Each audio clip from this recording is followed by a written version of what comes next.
A Hell's Angel noticed the waitress's bruises. What he discovered changed everything. Rain tapped against the windows of the roadside cafe like small fingers asking to come in. Sophie Bennett pulled her old blue cardigan tighter around her shoulders and stepped through the back door, shaking water from her hair. The sleeves of the cardigan reached all the way to her knuckles, just the way she liked them, just the way she needed them. The diner smelled like coffee and fried onions, the same smell it always had. Sophie loved that smell. It felt like something steady in a life that did not have much steadiness left. "You're here early," said Marge, the older waitress finishing her shift. Marge grabbed her purse from under the counter and gave Sophie a tired smile. "Slow night. Storm's probably keeping folks home." "That's fine by me," Sophie said, forcing her voice into something light and cheerful. "Gives me time to restock the napkins." Marge chuckled and headed for the door, calling out a good night. Then Sophie was alone. She moved through the diner with practiced ease, wiping down tables that were already clean, checking the coffee machine, refilling the sugar packets. The work gave her hands something to do. It kept her mind from wandering to the dark places it liked to go on quiet nights like this. Before you continue listening, please let me know where in the world are you watching from today. Now back to the story. The bell above the door jingled, and an older trucker walked in, shaking rain off his cap. Sophie's face lit up instantly, the smile arriving like it had been waiting just behind her lips. "Evening," she said. "Sit anywhere you like. Coffee's fresh." "Bless you," the trucker said, settling into a booth by the window. "Nasty night out there." "Tell me about it." Sophie poured him a cup of coffee, careful to keep her sleeve pulled down over her wrist. "You want the meatloaf special? It's really good tonight." "You always say that." "Because it's always true," Sophie said, and the trucker laughed. She took his order, refilled his coffee twice, and asked about his grandkids because she remembered he had mentioned them last time he came through. He talked for a while about his granddaughter's soccer team, and Sophie listened with real interest, nodding and smiling, asking the right questions at the right times. This was the part of her job she loved, making people feel seen, making them feel like somebody cared about their day. Nobody would guess, watching her laugh at his jokes, that beneath her sleeve was a bruise the shape of fingers. Around 10, the trucker paid his bill, left a generous tip, and drove off into the storm. Sophie locked the door behind him and began the closing routine. She flipped the chairs onto the tables, swept the floor, and wiped down the counter one last time. The rain kept falling outside, steady and gray under the streetlight. She thought about calling her father. She thought about it every few weeks, her thumb hovering over his name in her phone before she talked herself out of it. Too much time had passed. Too many things had been said that could not be unsaid. He believed the rumors, just like everyone else. Sophie shook the thought away and finished locking up. She turned off the lights, leaving just the dim glow above the register, and sat down at the counter to count the register drawer one last time. Her phone buzzed against the counter. She glanced at the screen, and her stomach dropped. Daniel Whitmore. "Heard you've been talking to people again. You should be more careful about what you say, Sophie. People might start wondering why you're so unstable. Wouldn't want anyone getting the wrong idea about you." Her hands trembled as she set the phone down. She stared at the words until they blurred together. She had said nothing. She had told no one anything new. But that did not matter. Daniel always knew. He always found out. He had eyes everywhere in this town, friends in every corner, admirers who would believe anything he said before they believed her. Sophie closed her eyes and took a slow breath, the way she had taught herself to do when the fear rose up in her chest like floodwater. Not forever, she told herself. not like this forever. She did not know how yet. She did not know when. But sitting there in the dim light of the empty diner, rain drumming against the windows, Sophie made herself a quiet promise. She would find a way out. The next evening, Sophie tied her apron behind her back and stepped out onto the diner floor just as the rain let up outside. The sky was still gray, but the storm had passed, leaving the parking lot shining under the streetlights. She had slept maybe 3 hours the night before, her mind replaying Daniel's text over and over until the words lost all meaning. But her face did not show it. She had gotten good at that. "Morning, sunshine," said Marge, tying her own apron for the day shift. "You look tired." "I'm always tired," Sophie said, and they both laughed, though Sophie's laugh did not quite reach her eyes. The diner filled up slowly through the morning. Regulars came and went. Old Mr. Perkins ordered his usual eggs and dry toast. A young mother came in with twin boys who spilled orange juice on the table, and Sophie cleaned it up without a second thought, telling the flustered woman it happened all the time. Around noon, a low rumble rolled through the parking lot, growing louder until it shook the window glass. Sophie looked up from the coffee station just as 5 motorcycles pulled in, one after another, engines growling like thunder that had decided to stay a while. The customers near the windows went quiet. A few of them exchanged nervous glances. Marge's eyebrows shot up. "Well," she muttered, "that's something you don't see every day." The bikers climbed off their motorcycles, stretching after what looked like a long ride. They were big men, dressed in leather vests covered in patches, their arms marked with tattoos, their faces weathered by wind and sun. Sophie felt her stomach tighten. She had learned to be careful around big men. She had learned the hard way. The bell above the door jingled as they filed in. The tallest of them, gray beginning to streak his dark beard, held the door open for the others, waiting patiently while an elderly woman shuffled out first. "Ma'am," he said to her, nodding respectfully. The woman blinked in surprise, then smiled and thanked him. Sophie watched this from behind the counter, her guard still up but her curiosity stirring. The bikers settled into a large booth by the window, and the tall one, the one who had held the door, glanced around the diner with calm, steady eyes. He did not look at anyone the way Sophie expected. There was no swagger in it, no threat. He just looked like a man taking in a room, the way anyone might. Sophie approached their table, notepad in hand, her cheerful mask sliding easily into place. "Afternoon, gentlemen. Welcome to the roadside cafe. Can I start you off with some coffee?" "That would be wonderful," the tall one said. His voice was low and rough, but warm, like gravel smoothed by a river. "Name's Marcus.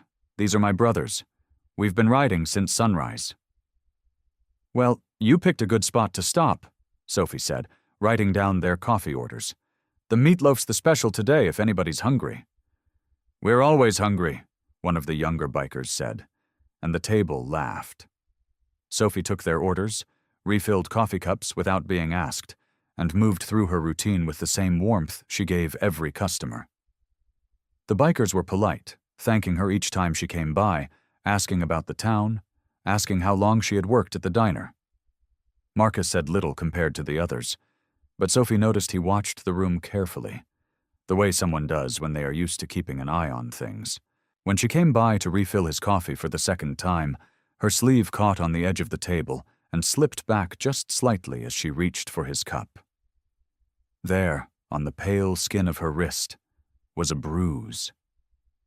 Purple and yellow, shaped unmistakably like fingers pressed too hard, too recently.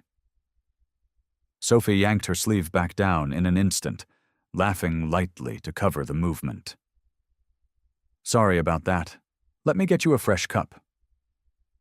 She hurried away toward the counter, her heart pounding harder than it should have over something so small. Marcus said nothing. He did not call after her. He simply sat there, coffee cooling in front of him, his eyes following her across the diner. When his brothers rose an hour later to pay their bill and head back out onto the road, Marcus lingered behind for a moment, watching Sophie clear a table with her sleeves pulled carefully down over her wrists. He left the diner with his brothers, climbing onto his motorcycle in the gray afternoon light. But his mind stayed behind, turning over what he had seen, wondering what kind of pain a woman like that might be hiding beneath a smile so bright. The next morning came clear and cold, the kind of sharp autumn air that made the diner windows fog up from the warmth inside.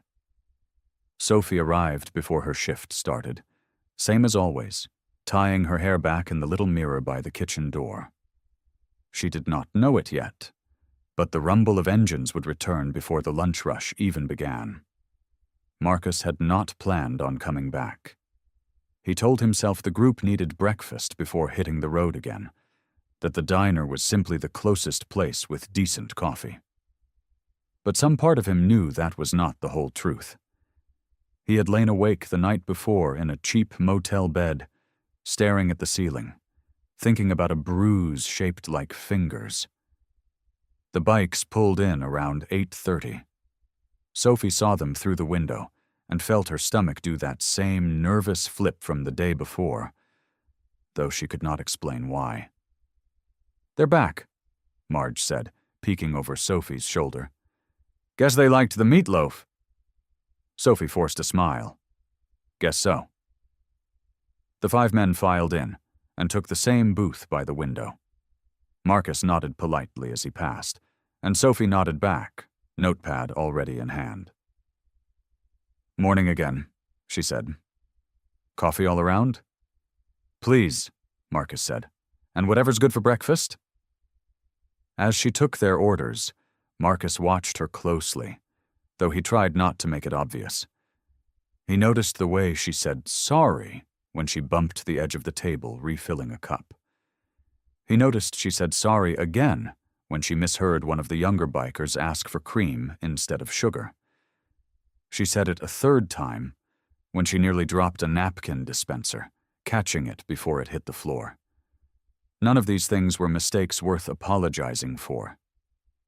But Sophie apologized anyway, quickly, almost automatically, like the word lived right behind her teeth, ready to jump out at the smallest provocation.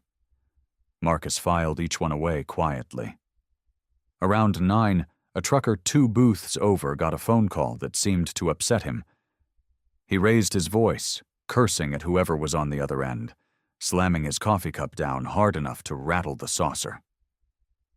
Sophie, who had been walking past with a pot of coffee, flinched so hard she nearly spilled it.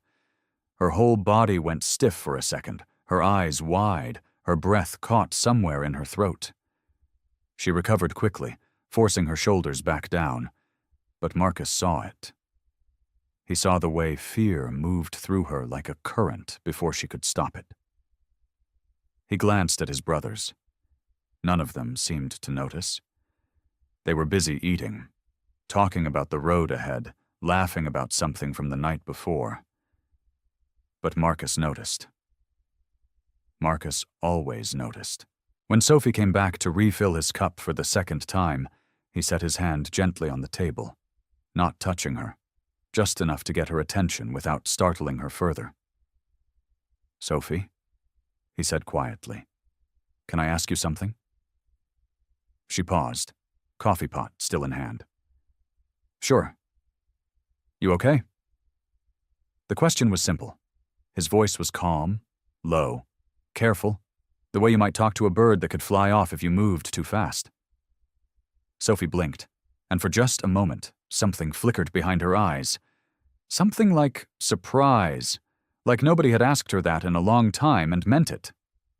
Then the mask came back down, smooth and practiced. "I'm fine," she said, smiling. "Just clumsy today, I guess. Didn't sleep much." "You flinched pretty hard back there," Marcus said gently, nodding toward the trucker's booth. "When that guy raised his voice." Sophie let out a small laugh, waving her hand like she was brushing away a fly. "Oh, that? I just don't like loud noises. Always been that way. My mom used to say I jumped at my own shadow as a kid." "And your wrist yesterday?" Her fingers tightened slightly around the coffee pot handle. "I told you, I'm clumsy. I bang into things all the time. Comes with the job." Marcus studied her face for a long moment. She held his gaze, steady, unwavering. But there was something underneath it, something tight and brittle, like glass right before it cracks.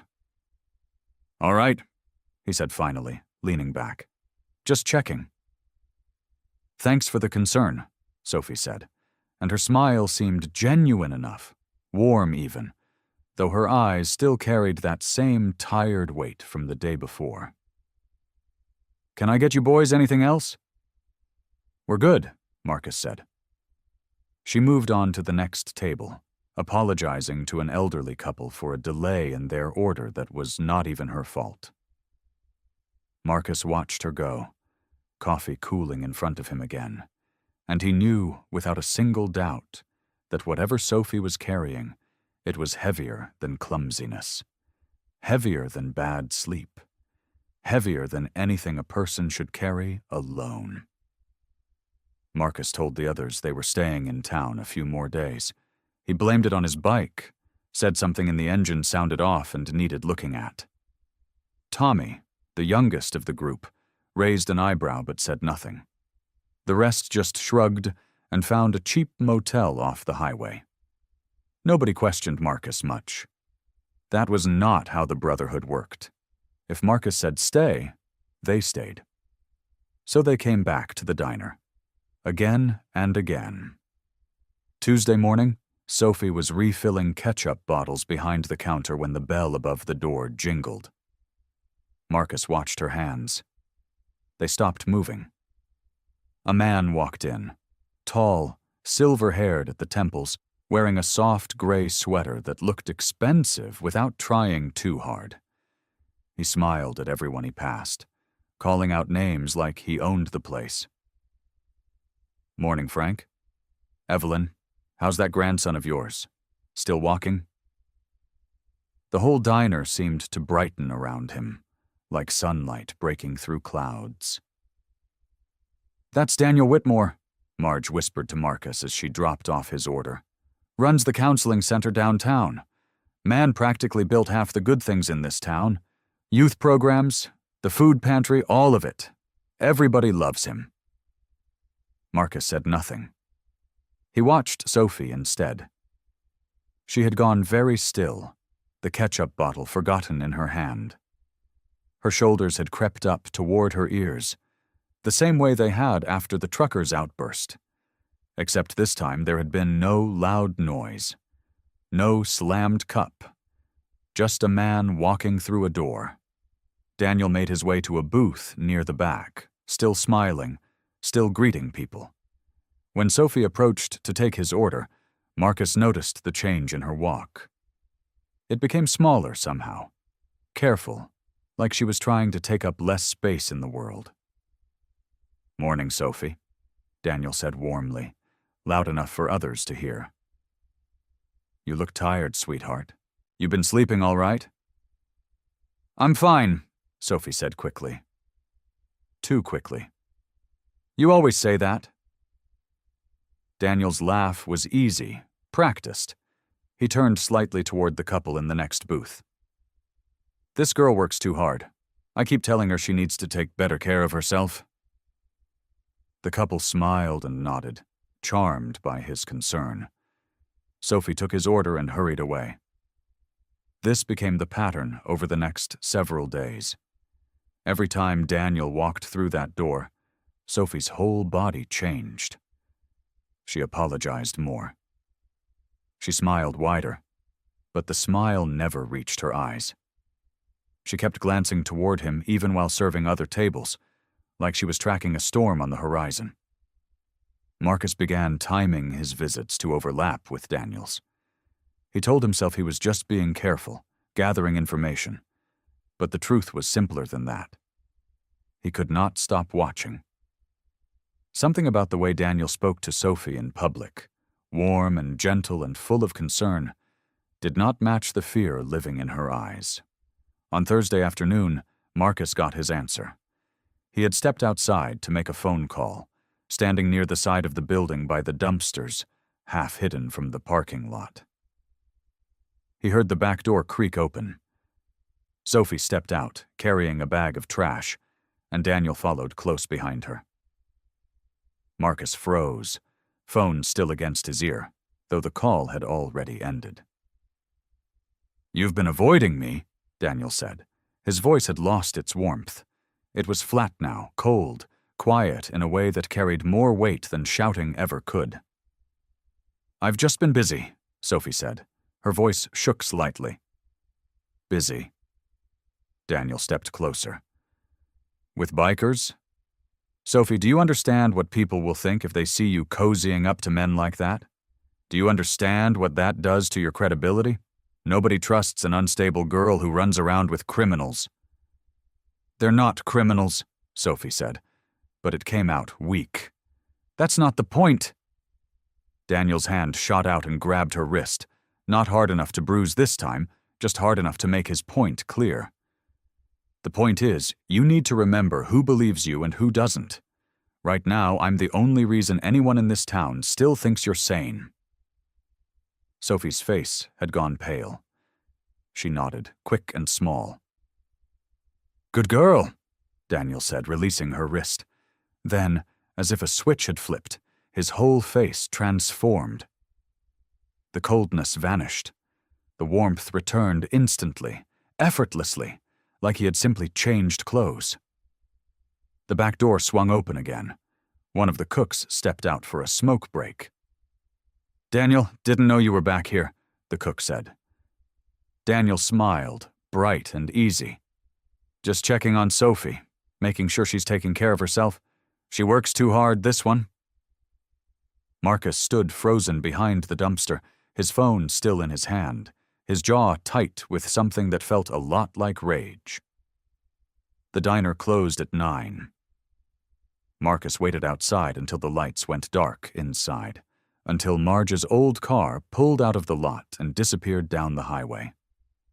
He watched Sophie lock the front door, her keys jingling in the quiet evening air, the sky above her turning the color of a fading bruise, purple and gray.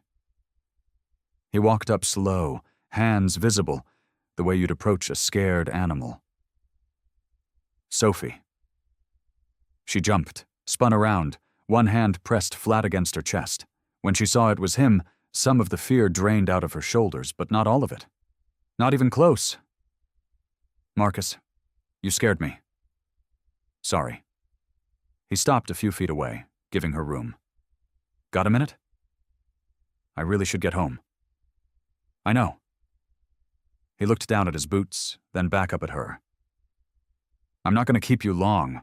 I just need to say something, and I need you to hear it." Sophie's hand tightened around her keys. "Okay." Marcus took a breath. He had rehearsed this a dozen times in his head over the last few days, lying awake in that cheap motel room, listening to Tommy snore in the next bed. Every version had sounded wrong. This one probably would too. But he had to try. "I saw you flinch every time that man walks through the door," he said quietly. "I saw the bruise on your arm that first night.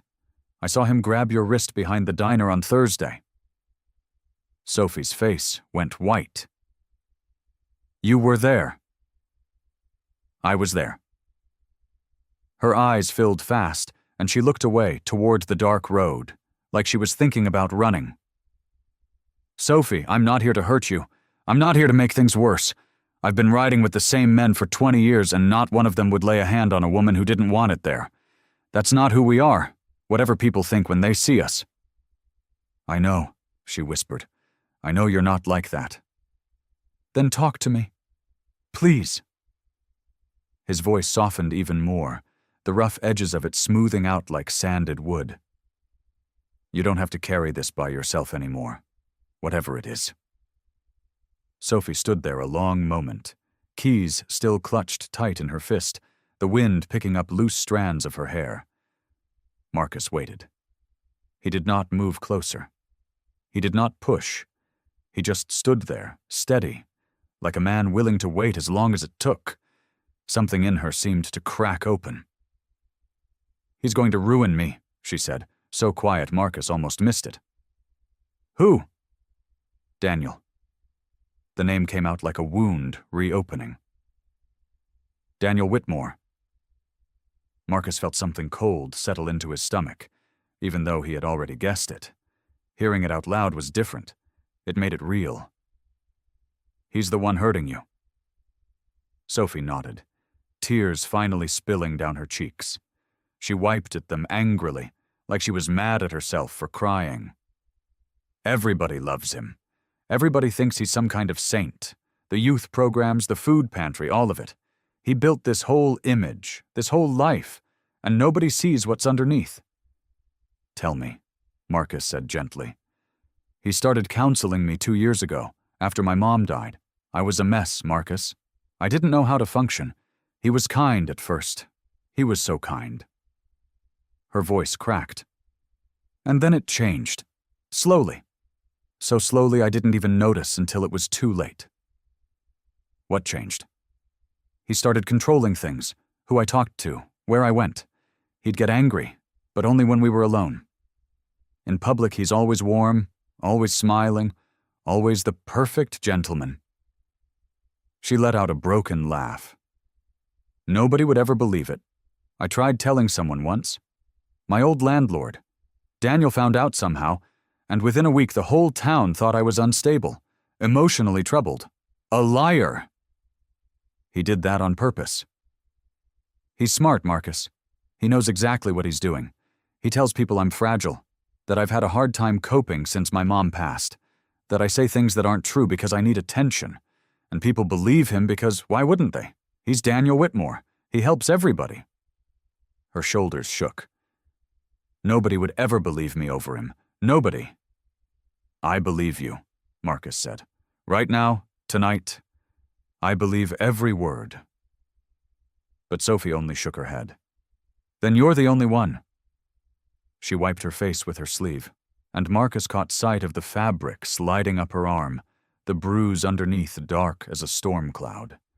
She yanked the sleeve back down fast, like she'd been caught doing something wrong.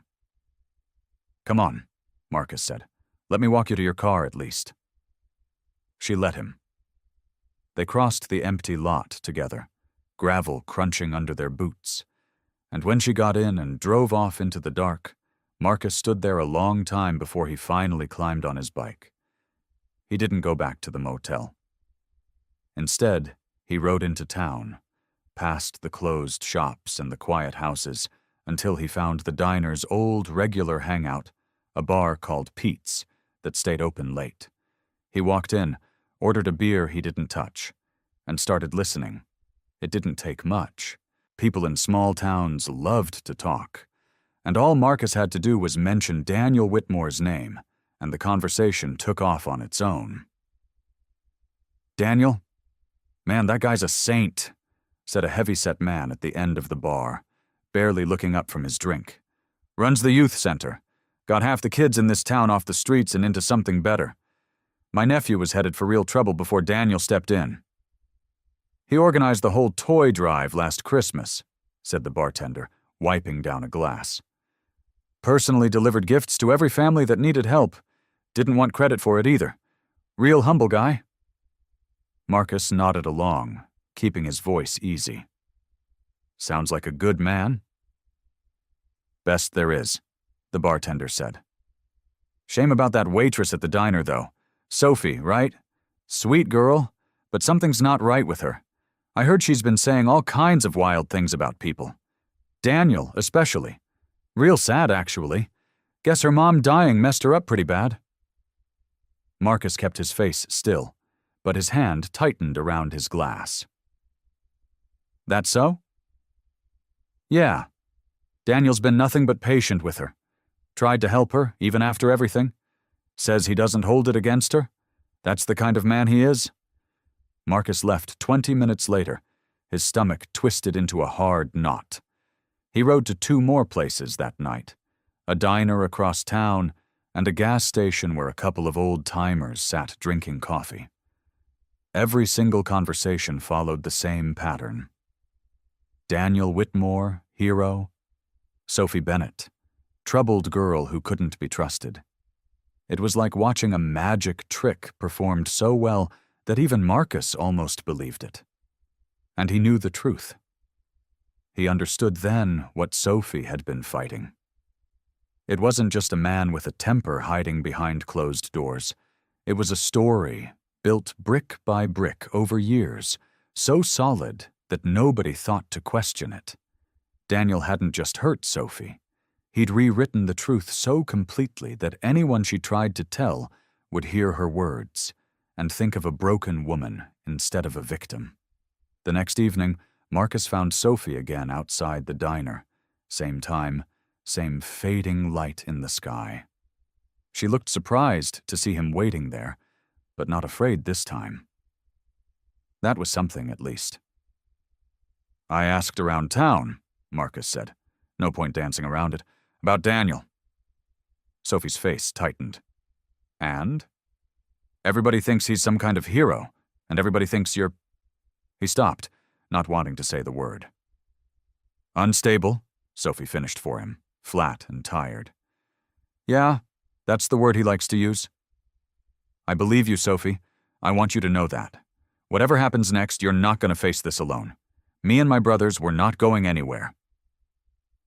For a moment, something like hope flickered across her face, but it faded fast, replaced by something heavier. "Marcus, believing me isn't the same as proving it," she said quietly. "Telling the truth is easy. I could stand in the middle of town square and scream it, and nothing would change. Daniel spent years building his reputation. He's got the whole town in his pocket. Proving what he did, actually showing people the truth in a way they can't argue with, that's going to be so much harder than just saying the words out loud." She looked down at her hands, at the faint marks still healing on her wrist. "I've tried the easy way already. It didn't work. Whatever we do this time, it has to be different." Marcus followed her old sedan down 2 side streets and onto a gravel road that ran behind a row of small houses. Sophie parked in front of the last one, a tiny place with peeling white paint and a porch light that flickered like it needed a new bulb. She sat in her car for a moment before getting out, like she was gathering something inside herself first. "Nobody's home," she said when Marcus walked up. "I live alone, have for 2 years. She unlocked the front door and let him in.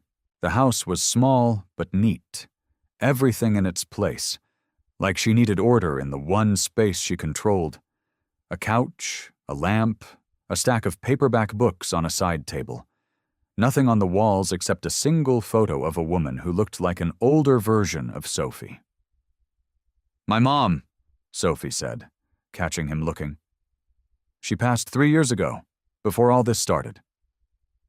Marcus stood near the door, not wanting to overstep. "You sure you want me here?" "No," Sophie said honestly, "but I'm tired of being sure about nothing changing." She walked to a hall closet and pulled out a small step stool, then reached up to the top shelf. Her fingers found a loose panel Marcus hadn't even noticed, tucked behind a stack of folded blankets. She worked it free and pulled out a plain cardboard box, the kind you'd use for shipping, taped shut and worn soft at the corners, like it had been handled many times. She set it on the coffee table and stood there looking at it for a long moment before she spoke. "I need to tell you something," she said, "and I need you to let me finish before you say anything." Marcus nodded and sat down across from her. "I've been collecting things," Sophie said, "for almost 2 years now. Every time Daniel said something, did something, threatened someone, I wrote it down. Dates, times, what he said, who else was there. I saved messages he sent me before he got smart enough to stop leaving evidence. I have recordings too. Not much, but enough." Marcus felt his chest tighten. Sophie, why didn't you tell anyone this sooner? Why didn't you go to the police? Because I tried that already, remember? Before you ever showed up here, I went to the sheriff's office with some of this exact same stuff over a year ago. Her voice cracked slightly. Daniel got there first. He told them I was unwell, grieving my mother, prone to exaggeration. He even cried, Marcus, actual tears, telling them how worried he was about me. They looked at his tears and my folder of papers, and they believed the tears. She reached out and lifted the lid off the box. Inside were dozens of folded papers, notebooks with pages filled front to back in careful handwriting, a small recorder, and a stack of photographs. Marcus leaned forward and saw names written on the outside of some folders. Names that weren't Sophie's. These aren't just about you, he said slowly. Sophie's hands trembled as she pulled out one folder and opened it. Inside were notes in a different handwriting, dated over 3 years back.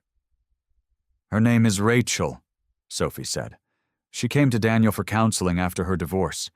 He did the same thing to her he did to me. Isolated her, made her feel crazy, made sure nobody would believe her if she ever spoke up. She was too scared to go to the police herself, so she gave me everything she had. Begged me to keep it somewhere safe. She pulled out another folder, then another. Marcus counted 5 names total, each one a woman who had trusted Daniel and paid a terrible price for it.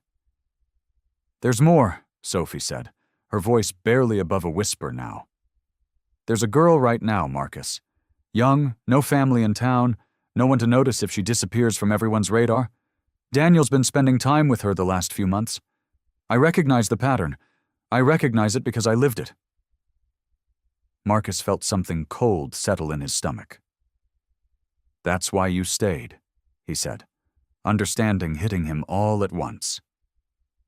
You had chances to leave, I know you did, but you stayed close to him. Sophie nodded, tears finally spilling down her face. I couldn't walk away knowing he'd just move on to someone else, someone with even less support than I had. So I stayed. I kept collecting.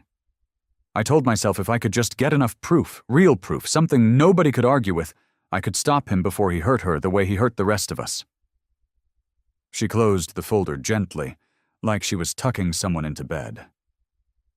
I wasn't just hiding, Marcus. I was building a case nobody could burn down, even if it meant staying in the fire a little longer myself. Marcus sat in his truck outside Sophie's house for a long time before he made the call. The box sat on the seat beside him, wrapped in an old blanket Sophie had insisted he take, like it was something fragile that needed protecting. In a way, it was. He scrolled through his phone until he found the name he was looking for. Big Tom. They'd ridden together for almost 20 years, through good times and bad. Tom was the kind of man who looked like trouble, but had a heart softer than most preachers Marcus had ever met. Tom picked up on the second ring. Hail, didn't expect to hear from you out this way. Thought you were just passing through. Something came up, Marcus said. I need your help, and I need you to listen to the whole thing before you say anything. He told Tom everything.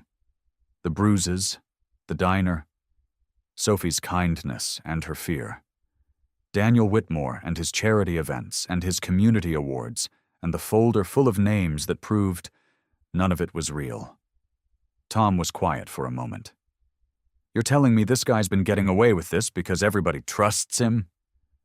That's exactly what I'm telling you. And you want us to what? Go pay him a visit? No. Marcus's voice was firm. That's not what this is. Sophie doesn't need us scaring anybody. She needs people who'll stand next to her while she tells the truth. She needs somebody to believe her when the whole town already made up their mind not to. Tom exhaled slow. That's harder than breaking somebody's nose. It is, Marcus agreed.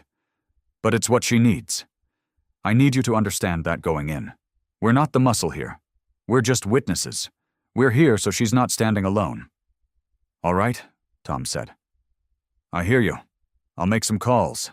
There's a few of the guys who owe me favors, and more than that, who'd want to help for the right reason. We'll be careful. We'll do this your way." Marcus thanked him and hung up. Over the next 2 days, he made more calls. Sarah Jenkins, a long-time member who'd become like a sister to half the club, agreed to come out and just sit with Sophie if she needed someone who understood what it felt like to be doubted. Ray Delgado, quiet and steady, said he'd help track down records and permission forms, anything that needed a careful hand instead of a loud voice. One by one, the pieces came together. Not a gang riding in to cause chaos, but people showing up to prove that support didn't have to look one certain way. Sophie was hesitant when Marcus told her what he'd done. She sat across from him at her kitchen table, hands wrapped around a mug of coffee that had long gone cold. "You told them everything?" she asked. "I told them what mattered, that you needed people who'd believe you. That's it." She was quiet for a while, staring into the mug like the answer might be hiding at the bottom. "I've been alone with this for so long," she finally said. "It's strange, thinking there might be other people who see it too." "There's more people than you think," Marcus said gently. "You just haven't met them yet." That Thursday, Marcus and Sophie drove out to a small house on the edge of town, one Sophie hadn't visited before, but had written letters to for over a year. Rachel Morgan answered the door slowly, peeking through the gap before opening it all the way. She was thin, with tired eyes, and hands that shook slightly as she let them inside. "I wasn't sure you'd actually come," Rachel said, glancing nervously at Marcus. "He's with me," Sophie said. "You can trust him. I do." Rachel led them to a small living room, curtains drawn even in daylight. She sat across from them, twisting a tissue in her hands. "I never told anyone the whole story," Rachel said softly. "Not all of it. I didn't think anyone would want to hear it." Sophie reached across and took her hand. "I want to hear it," she said. "All of it. So does he." Rachel looked at Marcus, then back at Sophie, and slowly, for the first time in years, she began to speak. The week that followed became the busiest of Sophie's life. She still worked her shifts at the diner, still poured coffee and smiled at regulars, but every spare hour belonged to something else now. Marcus drove her from house to house, down roads she had never traveled, to kitchens and living rooms where women sat waiting with stories they had carried alone for years. The first was a woman named Patricia, who lived above a laundromat 2 towns over. She was older than Sophie, maybe 50, with gray streaks in her hair and hands rough from years of factory work. She almost did not let them in. She stood in the doorway for a long moment, studying Sophie's face like she was trying to decide if she could trust it. "Daniel Whitmore helped me get back on my feet after my husband left," Patricia finally said, once they were seated at her small kitchen table. "Everybody said he was a good man. I believed it too, for a while." She told them how it started small, a hand on her shoulder that lingered too long. Comments about her appearance that made her uncomfortable, but that she brushed off because surely a man so respected would not mean anything wrong by them. Then it grew. Threats disguised as advice, promises that he could make her life harder if she ever told anyone what he said behind closed doors. "I never said a word," Patricia admitted, her voice cracking. "I was afraid nobody would believe me over him."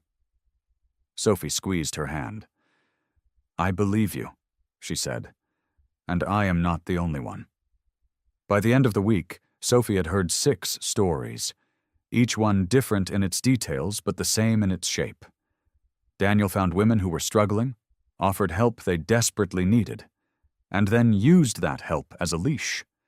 He made himself indispensable before he made himself dangerous. He picked people nobody expected to be believed, people already worn down by life, and he counted on their silence to protect him. Marcus sat quietly through most of these conversations, saying little, letting Sophie lead. He noticed how she grew steadier with each visit. Her hands stopped shaking when she took notes. Her voice stopped wavering when she asked hard questions. She had done this before, alone in the dark, terrified that no one would ever listen. Now she was doing it in the light, with someone beside her, and it was changing her. One evening, after they left Rachel's house for the second time to collect a signed statement, Sophie sat in the passenger seat of Marcus's truck and stared out at the darkening sky. Streetlights flickered on along the road, one by one, pushing back the shadows.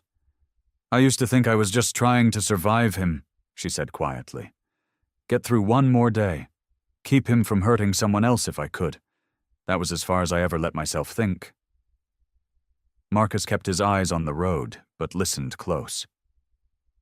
"But this," Sophie continued, gesturing to the folder in her lap, thick now with pages of testimony.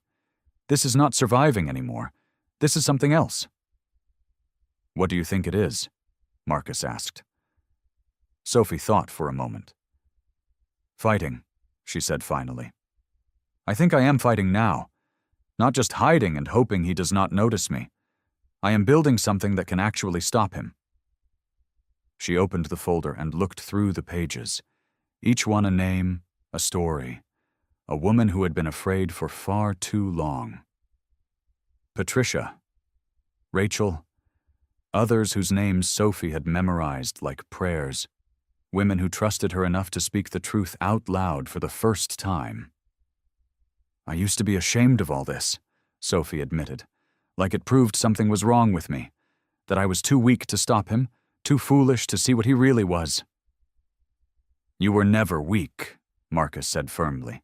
"It takes strength to survive someone like him. It takes more to help other people survive too." Sophie looked at the folder again, then out at the dark road ahead, then back at Marcus. "I am not scared the way I used to be," she said, and she sounded surprised by her own words, like she was only just discovering they were true. "I am still scared, but it is different now. I am not scared of him finding out what I am doing anymore." "What are you scared of now?" Marcus asked. Sophie's mouth curved into something that was almost a smile. "That I might actually win," she said, "and I do not know yet what happens after that." The diner had gone dark an hour ago, the neon sign in the window switched off, but Marcus and Sophie stayed outside on the old wooden bench by the front door. The night was cool. Somewhere down the road, a dog barked twice and went quiet. Sophie held a cup of coffee she was not drinking anymore. It had gone cold in her hands, but she kept holding it anyway, like the warmth did not matter as much as having something to hold. They had spent the day at Evelyn's kitchen table, going through old church newsletters, looking for names of women who had once volunteered alongside Daniel, and then quietly stopped coming around. It was slow, tiring work. 2 of the names led nowhere. One led to a phone number that had been disconnected for years. By the time Marcus dropped Sophie back at the diner, her shoulders sagged the way they did on her worst days at work, before any of this had started. She looked over at him now, studying his face in the dim light spilling from the street lamp at the edge of the parking lot.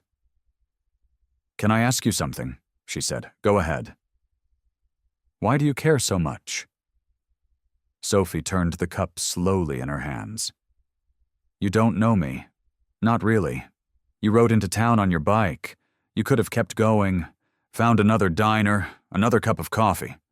Instead, you've spent weeks driving me all over the county, sitting through hours of other people's pain, putting yourself in the middle of something that isn't yours to fix." She wasn't asking to be difficult. Marcus could hear that. She was asking because she genuinely did not understand it, the way someone who has gone hungry for a long time does not quite believe a warm meal is free. Marcus was quiet for a moment. He looked out at the empty parking lot, at his motorcycle parked under the lamp, its chrome catching the light. "You want the honest answer?" he said. Yeah, I want the honest answer. He rubbed a hand across his jaw, the stubble rough under his palm. There was someone a long time ago, he said. Before you. Before any of this. A kid who used to hang around the clubhouse where I rode with some of the guys. 16, maybe 17. His name was Danny. Sophie stayed still, listening. He didn't say much, kept to himself. But you could tell things weren't right at home. He had this way of flinching when doors slammed too hard. Same look you had that first night at the diner. Marcus paused, and his voice grew heavier, like the memory itself had weight. I noticed it. I saw it plain as day. But I figured it wasn't my business. Figured somebody else would step in. A teacher, a counselor, his own family. Somebody with more right to get involved than some biker who barely knew the kid's last name. He stopped, and the silence stretched out long enough that Sophie almost said something just to fill it. But she waited. Danny stopped coming around, Marcus said finally. I heard later things got bad at home, real bad. By the time anybody stepped in, it was already too late to undo what happened to him. He didn't say more than that, and Sophie didn't ask him to. Some things didn't need every detail spoken out loud to be understood. I told myself for years that it wasn't my fault, Marcus continued, that I wasn't the one who hurt him. That's true enough. But I still think about how easy it would have been to just ask him if he was okay. One question. That's all it might have taken. He turned to look at Sophie now, his eyes steady despite the old pain sitting behind them. So when I saw you drop that coffee cup and pull your sleeve down over your arm, I wasn't going to make that mistake twice. Sophie's throat tightened. She didn't say anything, just held the cold cup a little tighter. I'm not brave, Sophie, Marcus said. Not in the way people think. I still get scared. Scared I'll say the wrong thing, scared I'll push too hard. Scared I'll fail somebody again the way I failed Danny. His voice was quiet, but certain. But courage was never about not being afraid. It's about doing what's right anyway, even when the fear doesn't go away, even when your hands are shaking and you don't know how it's going to end.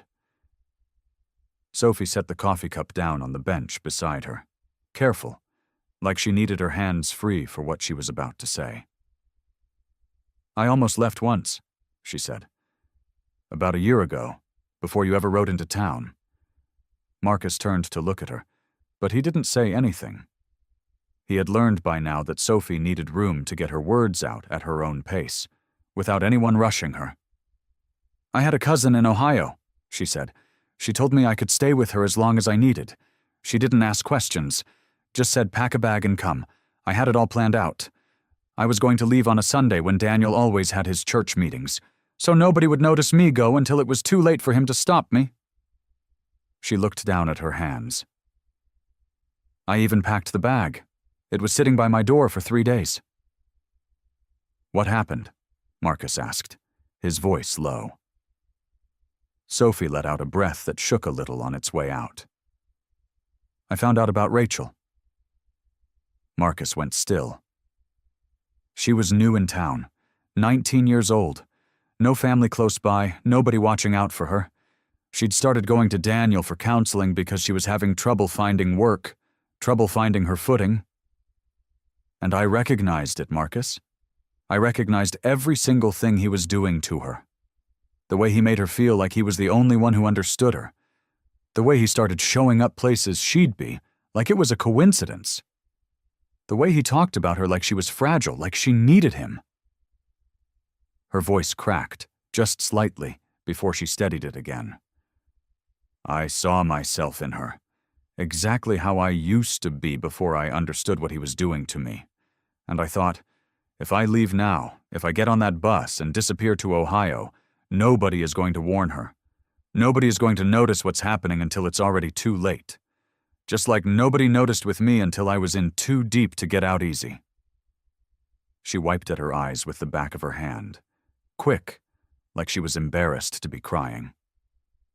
So I unpacked the bag, she said. I put it back in the closet, and I stayed close to Daniel instead, Made sure I was around whenever Rachel was. Started writing down everything I saw, every little thing, hoping that someday it would matter. Hoping that if I couldn't save myself in time, at least I could save her. Marcus sat with that for a long moment. The night around them felt very quiet, like even the crickets had stopped to listen. "You gave up your way out," he said finally, "for someone you barely knew." "I didn't feel like I had a choice," Sophie said. "I kept thinking about what would happen to her if I just walked away. I couldn't live with that. I couldn't get on a bus knowing what I knew and just let it happen to somebody else." Marcus felt something shift inside his chest, something heavy and humbled all at once. He had spent weeks believing he was the one helping Sophie find her strength again.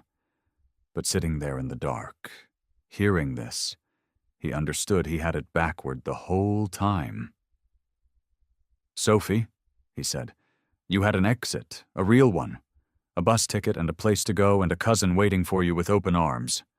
And you gave that up. Not because you didn't know how bad it was going to get if you stayed. You knew exactly how bad it could get. You stayed anyway, because you couldn't leave somebody else behind to face it alone." Sophie didn't answer, just looked at him with tired eyes. "That's not weakness," Marcus said, his voice rough with feeling. "I don't ever want to hear you talk about yourself like you were just some victim waiting around for somebody to save you.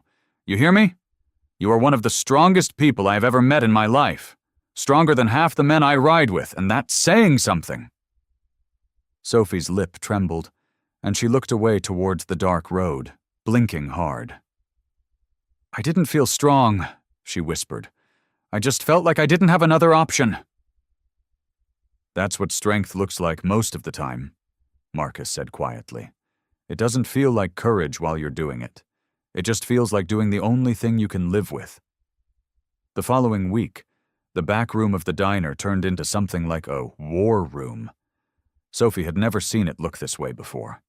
Old Formica tables, usually stacked with extra napkins and ketchup bottles, now held neat rows of paper.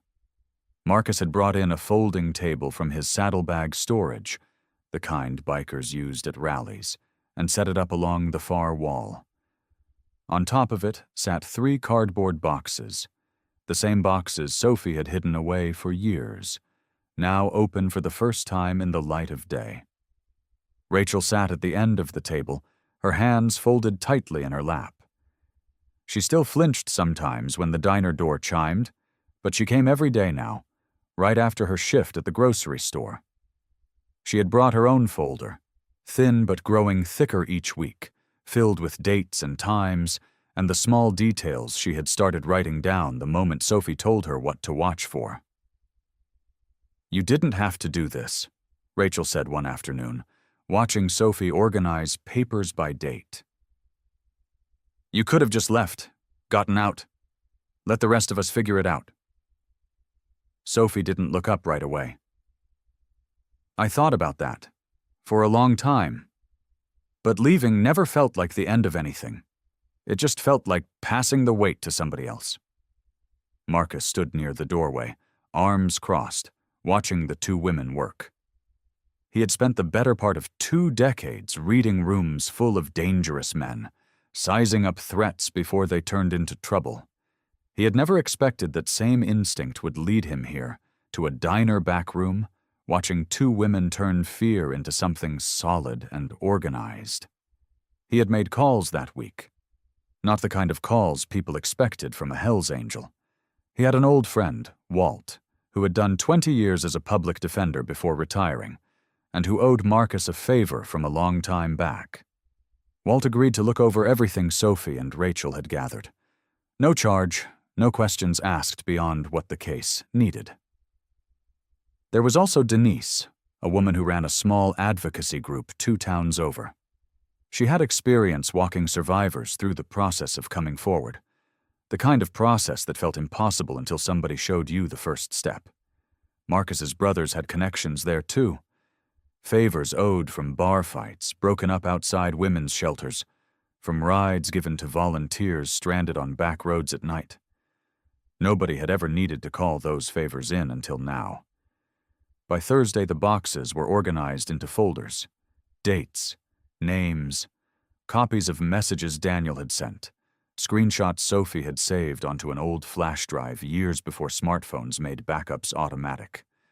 2 more women had come forward that week, quiet women who had heard whispers that somebody was finally putting the pieces together, women who had carried their own version of the same story for years. Evelyn Carter stopped by one evening, unannounced, standing awkward in the doorway of the back room like she wasn't sure she deserved to be there. She held a plate of cookies like it was some kind of apology offering. "I should have listened sooner," she said quietly to Sophie. "I let what people said get in the way of what I saw with my own eyes." Sophie took the plate from her hands. "You're here now," she said. "That's what matters." By Friday night, everything sat organized and copied 3 times over, just like Sophie had learned to do the hard way. 1 set for Walt. 1 set mailed to Denise's advocacy office. 1 set kept hidden, tucked away somewhere even Marcus didn't know the location of, just in case. That night, after the diner had closed and the chairs sat upside down on the tables, Sophie stood by the window looking out at the dark street. The charity event was in 10 days. The whole town would be there, packed into the community hall, watching Daniel Whitmore walk up on stage to accept an award for everything he claimed to have given this town.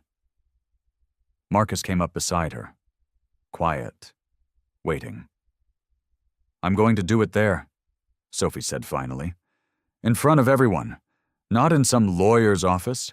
Not in a quiet meeting nobody hears about." Marcus studied her face in the dim light. "You sure about that? Everybody watching? No taking it back once you start?" Sophie turned to him, and for the first time in a long while, there was no fear behind her eyes, only something steady and certain. "If I stay quiet because I'm scared," she said, "he wins. I'm done letting him win." The night before the charity event, Sophie could not sleep. She lay in her small bed above the diner, staring at the ceiling, listening to the old building creak the way it always did when the wind came off the highway. Tomorrow night she would stand in front of the whole town. Tomorrow night she would say Daniel's name out loud, in public, where nobody could pretend they hadn't heard it. She rolled onto her side and looked at the folder sitting on her nightstand. It was just a copy, 1 of 3, but it felt heavier than that. It felt like it held every year she had spent flinching at raised voices, every apology she had given for things that were never her fault. Every night she had pulled her sleeves down over bruises and smiled at strangers who ordered coffee and never asked why her hands shook. She thought about Daniel's voice. Calm, reasonable. The voice he used with everyone in town, the voice that made people trust him without question. She could already hear him standing at that podium, tilting his head with practiced sympathy, telling the crowd that Sophie was troubled, that she had always struggled, that it broke his heart to see her this way. What if it worked again? What if she stood up there and poured out years of pain, and the town just nodded along with Daniel instead, the way they always had? Sophie sat up in the dark, her heart pounding. She pulled her knees to her chest and pressed her forehead against them, breathing hard. She thought about Rachel's shaking hands. She thought about the other women who had finally found the courage to write down what happened to them, trusting that this time it would matter. If she failed tomorrow, she would not just fail herself. She would fail all of them. She got up and walked downstairs, moving quietly through the dark diner. The chairs were still stacked from closing. She sat at the counter, the same counter where she had poured 1,000 cups of coffee, and put her face in her hands. That was where Marcus found her 20 minutes later. He had been sleeping in the back of his truck in the parking lot. the way he had most nights that week. Close enough to help if anything happened. He saw the light through the window and came inside without knocking, the way you do when trust has already been built. Couldn't sleep either, he said. Not a question. Sophie shook her head. What if he does it again? What if he stands up there and turns everyone against me before I even finish talking? People believed him for years, Marcus. Years. Why would tomorrow be any different? Marcus pulled out a stool and sat down beside her. He was quiet for a moment, the kind of quiet that wasn't empty, just thoughtful. You're scared, he said. That's normal. Anybody in your position would be. I keep thinking about all the ways it could go wrong, Sophie said. Him twisting my words. People whispering behind my back again. Rachel and the others watching me fall apart in front of everyone, and it being for nothing. Marcus turned his coffee cup slowly on the counter, thinking. Let me ask you something. What are you trying to do tomorrow night? What's the goal? Sophie frowned. Stop him. Make people believe me. That's part of it, Marcus said. But that's not the whole reason you're doing this. Is it? Sophie was quiet. You're not doing this to get back at him, Marcus said. You're not doing this because you want to watch him suffer the way you suffered. If that's what this was about, I'd understand it, but that's not you, Sophie. I've watched you all week. You're doing this so the truth finally gets to breathe, so it stops living in boxes and flash drives and hidden files. So the next woman he tries to hurt already knows what he is before he gets the chance. Sophie looked up at him, her eyes glassy in the dim light of the diner. This was never about revenge, Marcus said, his voice steady and sure. It's about the truth finally being heard. That's it. That's the whole goal. Whatever happens tomorrow, whatever he says, whoever doubts you at first, the truth doesn't need everybody to believe it right away. It just needs to be said.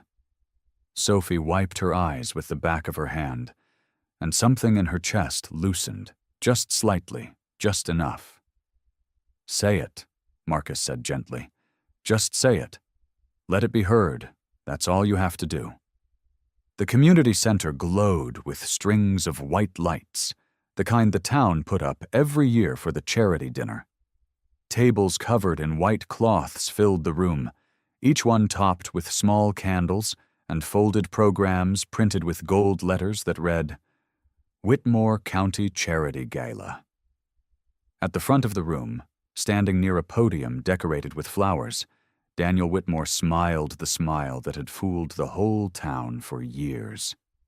The mayor stood beside him, shaking his hand. This town owes you so much, Daniel, she said, loud enough for the nearby tables to hear. Your work with these young women, your counseling programs, you've changed lives. I just try to help where I can, Daniel said, tilting his head in that practiced way, the way that made people believe he was humble. Cameras flashed, people clapped. Someone from the local paper scribbled notes for tomorrow's front page. Daniel glanced toward the door, the same way he always did, checking to make sure everything was under control. That was when he saw her. Sophie walked in. She wasn't wearing long sleeves. For the first time in years, her arms were bare, the small scars visible under the soft light.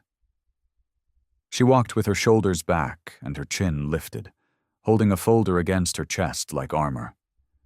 Beside her walked Marcus, his leather vest catching the light, his face calm and steady. Behind them came more Hell's Angels, 6 of them, filling the doorway with quiet strength. Their presence made conversations pause. Forks stopped halfway to mouths, heads turned, and behind the bikers came the women.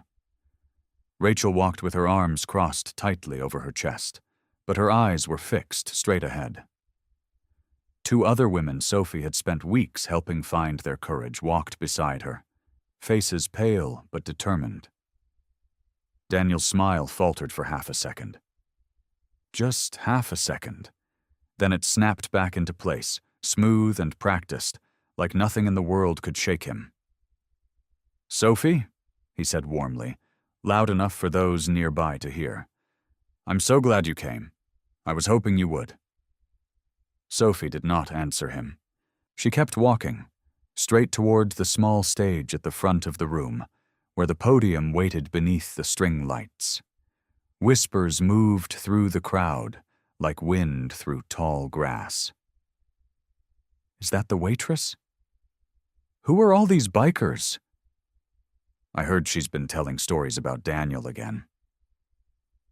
Evelyn Carter sat near the front, her hands folded in her lap, watching Sophie approach the stage with wide eyes.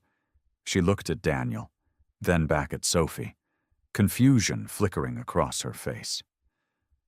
Marcus stayed a few steps behind Sophie, close enough to be there if she needed him, but far enough to let this moment be hers. He had told her the night before, and he believed it now more than ever. This was never about him. This was about the truth finally being allowed to breathe. The mayor, sensing the shift in the room, stepped towards the microphone. "Sophie, honey, this is Daniel's night. If you have something to say, maybe we could talk after the event." "No," Sophie said. Her voice was quiet, but it carried across the silent room. "It has to be tonight." Daniel's jaw tightened, just slightly. "Sophie, I understand you've been going through a difficult time. We all care about you, but this isn't the place for this." "This is exactly the place," Sophie said. She walked past him, climbed the 2 small steps onto the stage, and stood behind the podium where Daniel was supposed to accept his award. The microphone hummed softly under her hand. She looked out at the crowd. Faces she recognized. Customers who had sat in her section for years. Neighbors who waved at her on the street. People who had once believed every word Daniel said about her. Her heart pounded so hard she thought everyone could hear it. She thought of Rachel's trembling hands. She thought of the other women standing behind her, finally brave enough to be seen. She thought of every night she had smiled through her pain and told herself just a little longer. Marcus caught her eye from the crowd and gave a small nod. "Say it. Just say it. Let it be heard." Sophie took a breath, gripped the edges of the podium and leaned toward the microphone. "My name is Sophie Bennett," she said, her voice shaking but clear. "And for 6 years, I have been afraid to tell you the truth about Daniel Whitmore." The room went still. Then Daniel moved. "I'm sorry," he said, stepping towards the stage, his hands raised like a man trying to calm a frightened animal. "I really am sorry to have to do this here, in front of everyone. But Sophie, honey, I think you need help. Real help." He turned to the crowd, his voice smooth and full of practiced sorrow. "Some of you know that Sophie has struggled these last few years. I tried to help her through my counseling program. I never wanted this to become public." Sophie's hands tightened on the podium. "Don't," she said. "Don't you dare turn this around." But Daniel was already reaching into his jacket. He pulled out a folder of his own, thick and official-looking, and held it up for the room to see. "I have emails," he said. "Messages Sophie sent me over the past year. I didn't want to share these. I hoped it wouldn't come to this." He nodded toward a young man near the sound booth, someone Sophie had never noticed before. A screen behind the podium flickered to life, and words appeared, blown up large enough for the whole room to read. The messages looked real. They looked like they came from Sophie's phone number, her name typed at the top. But the words were twisted, cut apart, and pasted together in ways that changed everything they meant. Lines about wanting Daniel to suffer. Lines about wanting revenge. lines that made her sound obsessed, unstable, dangerous. "I never wrote that," Sophie said, but her voice cracked in the middle, and the crack sounded like doubt to anyone who did not already know her. "She has been sending me messages like this for months," Daniel said, shaking his head sadly. "I kept hoping she would get the help she needed instead of doing this, attacking me, attacking my reputation. I built these programs to protect women like her, and this is what I get in return." A murmur rolled through the crowd. Evelyn Carter's hand rose to her mouth. The mayor's face had gone pale, uncertain, caught between the woman on stage and the man everyone had trusted for years. "Those are fake," Marcus said, stepping forward from the crowd, his voice low and hard. "Anyone can cut up messages and glue them back together to say something they never said." "And you are?" Daniel asked, tilting his head, playing innocent for the crowd. "Her bodyguard? Her boyfriend? I understand you and your friends have been following Sophie around town for weeks. Doesn't that concern anyone else in this room?" Whispers turned into murmurs, and murmurs turned into open talk. People began leaning toward each other, whispering behind their hands. Some looked at the bikers standing near the door with new suspicion, as if the leather vests and beards suddenly meant something dangerous instead of something protective. "She's not stable," someone said from a table near the back. "I heard she's been telling people all sorts of stories."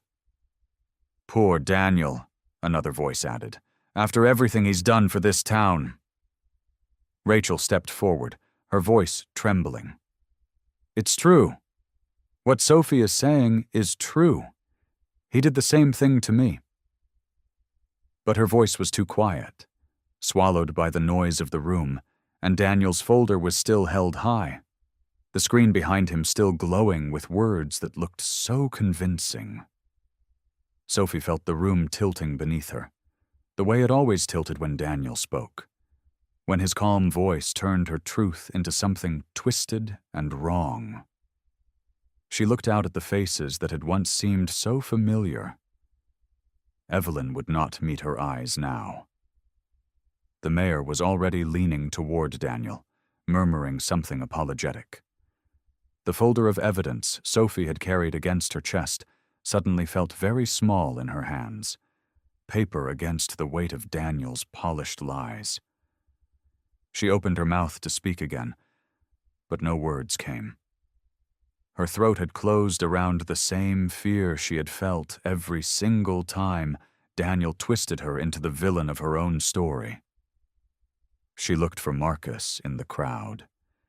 His jaw was tight, his eyes fixed on Daniel with barely controlled anger, but even he could not stop the whispers spreading through the room like fire through dry grass.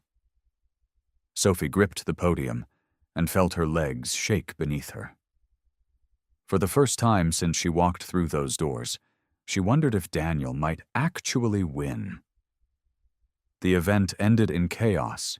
Someone from the mayor's office asked everyone to please go home, that this wasn't the place for these discussions, and the crowd broke apart into small clusters of whispering people who kept glancing back at Sophie like she was something to be afraid of. Sophie did not remember walking out of the building. She remembered the cold air hitting her face and Rachel's hand on her arm. And then she remembered sitting in her car, in the parking lot, her whole body shaking, unable to turn the key. Marcus found her there 10 minutes later. He did not say anything at first. He just opened the passenger door and sat down beside her, his big frame folding into the small space, and waited. "I need to check the files," Sophie finally said. Her voice sounded far away, even to herself. "I need to show people the real messages, the real dates. I need to prove what he showed them was fake." She drove them both to the storage unit where she kept her backup boxes, the place she had visited 100 times over the past 2 years, always checking, always making sure everything was still there. Marcus followed her inside, watching as she pulled out the metal box where she kept her paper files, and the small drive where she kept the digital copies. The paper files were there, but when she plugged the drive into her laptop, her hands went still. The folder was empty. She stared at the screen for a long moment, hoping the words would rearrange themselves, hoping this was some kind of mistake. But the folder that had once held years of recordings, screenshots, and messages showed nothing, just empty space where the truth used to live. "No," she whispered. "No, no, no." She checked another drive. Empty. She checked the third, the one she had hidden inside an old shoebox at the back of the unit. Empty, too. "Someone got in here," she said, her voice rising with panic. "Someone deleted everything." Marcus took the laptop from her shaking hands and looked at the screen himself, his jaw tightening. "Daniel has friends everywhere in this town," he said quietly. "Friends who could access things they shouldn't." Sophie sat down hard on an old folding chair, the kind with rusted legs that wobbled under her weight. She put her face in her hands. 2 years, she said. 2 years of proof. Gone. By the time they left the storage unit, the sun was setting, and Sophie's phone had already begun buzzing with messages. She almost did not look, but something made her check. The first message was from a woman she barely knew, someone from her old high school. "Heard what happened tonight. So sorry you're struggling. Praying for you." The next was worse. "Everyone's talking about the diner girl who went crazy at the charity dinner. Did you really send Daniel those messages?" Sophie's stomach turned. She scrolled further. A post had already appeared on the town's community page. Someone sharing a screenshot of the fake messages Daniel displayed, with dozens of comments underneath. Such a shame. He tried to help her. I always thought something seemed off about her. Wonder what else she's capable of. By the time they reached the diner, the rumors had spread through every corner of town like water through cracked pavement. Sophie's own co-worker sent her a message asking if she needed to take some time off, worded carefully, like she was trying to be kind while still keeping her distance. Marcus parked his motorcycle outside the diner and walked in beside her. But the woman behind the counter, someone Sophie had known for 3 years, looked at her with new caution in her eyes. Sophie sat down in the back booth, the same booth where she had first told Marcus the truth weeks ago. The vinyl seat felt cold beneath her, and the lights above her buzzed faintly, the way they always did. Marcus sat across from her, saying nothing, letting the silence stretch between them. "He erased it," Sophie said finally, her voice hollow. "Everything I saved, everything I protected, it's just gone." She looked up at Marcus, and for the first time since he had known her, he saw something break behind her eyes. "Maybe he was right," she whispered. "Maybe nobody will ever believe me. Maybe he's already won." Sophie did not sleep that night. She lay on top of her covers, still dressed, watching the ceiling fan turn slow circles until the window began to turn gray with morning light. Somewhere around 5, she gave up pretending sleep would come and drove to the diner before her shift even started, letting herself in with her own key, standing alone in the dark dining room while the coffee machine hissed and gurgled behind the counter. The diner felt different when it was empty, quiet in a way that pressed against her ears. She sat down in the back booth, the same one where everything had started, and looked at her hands folded on the table. She was still wearing the long sleeve shirt from the day before, the one she had put on without thinking, the way she had put on 100 shirts just like it over the past 2 years. Long sleeves in summer, long sleeves in the heat of the kitchen, long sleeves so nobody would ask questions she did not want to answer. Her fingers found the cuff of her sleeve and pulled it back. The bruise there had faded to a dull yellow-green, one of the last marks Daniel had left before she finally got away from him completely. She stared at it in the morning light, really looked at it, maybe for the first time since it happened. She remembered the day she got it. She remembered lying to Evelyn about tripping over a box in the storeroom. She remembered the shame that flooded through her when she said the words, like she was the one who had done something wrong. That shame had followed her every day since. It followed her into every conversation where she changed the subject. It followed her into every mirror she avoided looking at too long. It had made a home inside her chest, sitting there quiet and heavy, whispering that if people knew the truth, they would see her as broken, or worse, as someone who had let it happen. But sitting there now, in the gray morning light, with the diner empty around her, Sophie finally understood something. The shame was never supposed to belong to her. It belonged to Daniel. It had always belonged to Daniel. He was the one who raised his hand. He was the one who lied and manipulated and destroyed people's trust in her. She had spent 2 years wearing his shame like it was stitched into her own skin, and she was tired. She was so tired of carrying something that was never hers to carry. Slowly, she reached up and unbuttoned the cuff of her other sleeve, too. She rolled both sleeves up past her elbows, exposing her arms fully to the empty diner, to the quiet morning light, to herself. Nobody was there to see it. But it did not matter. She needed to see it. The bell above the door jingled softly, and Sophie looked up to see Marcus walking in, his motorcycle jacket slung over one arm, his face still soft with the tiredness of a bad night. He stopped when he saw her. He did not say anything about her sleeves. He did not need to. He simply walked over and sat down across from her, the same way he had in her car outside the storage unit, giving her the space to speak first if she wanted to. "I keep thinking about what I said last night," Sophie told him. Her voice was steadier than it had been in days. "About him winning." "You don't believe that," Marcus said. It was not a question.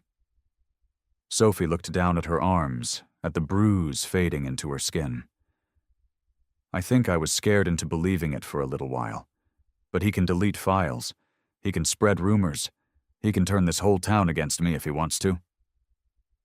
She looked up and met Marcus's eyes. "But he can't touch this," she said, tapping her chest, right over her heart. "He can't take away what it took for me to keep fighting this long.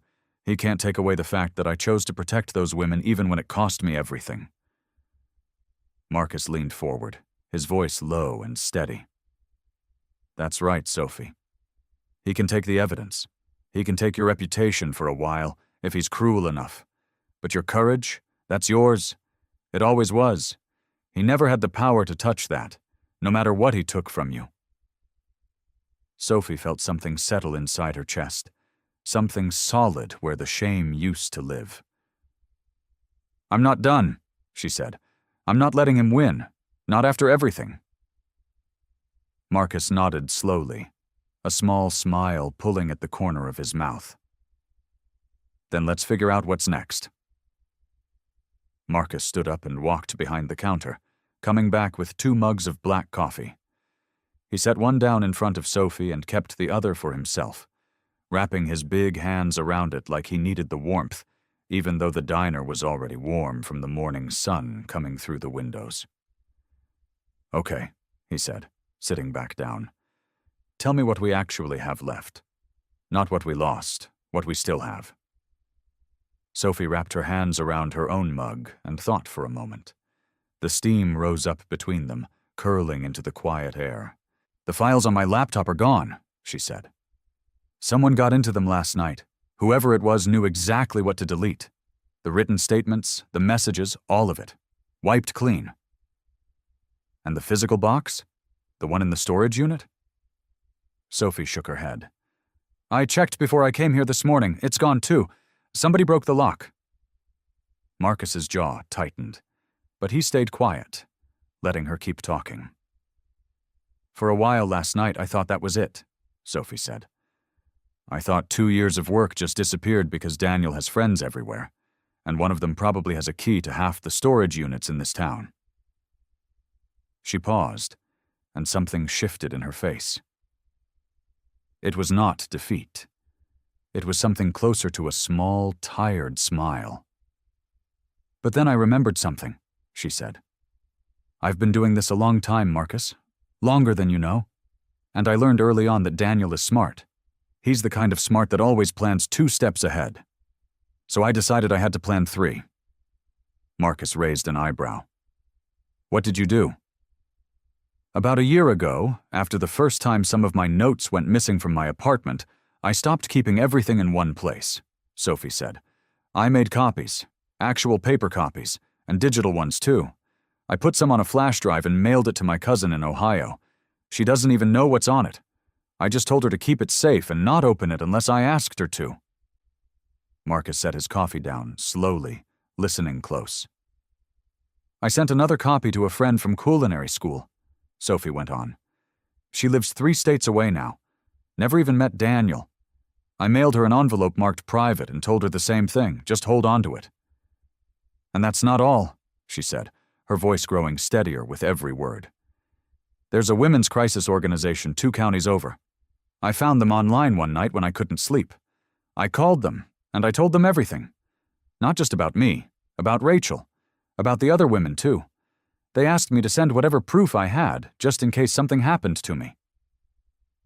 She looked up at Marcus, and for the first time since he had known her, there was no fear in her eyes at all. "I sent them copies of everything 6 months ago," she said. "The recordings, the messages, the list of names, all of it. They have it sitting in a locked file somewhere, waiting." Marcus stared at her for a long moment, something like awe crossing his weathered face. "You knew this might happen," he said slowly. "You knew he might try to erase everything." "I didn't know when," Sophie said. "But I knew it was coming eventually. Men like Daniel don't just let the truth sit out in the open. They wait until they feel threatened, and then they strike. I learned that from watching him do it to other people long before he ever did it to me."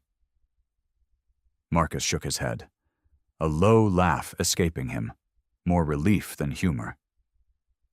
"You've been 3 steps ahead of him this whole time." "I had to be," Sophie said simply. "It was the only way to protect the others. If something happened to me, if he silenced me completely, I needed to know the truth would still get out. I couldn't let him win just because I disappeared." Marcus reached across the table and put his hand over hers, steady and warm. "Then we call your cousin," he said. "We call your friend. We call that organization today. We get every copy of that evidence back in our hands before he even knows what's coming."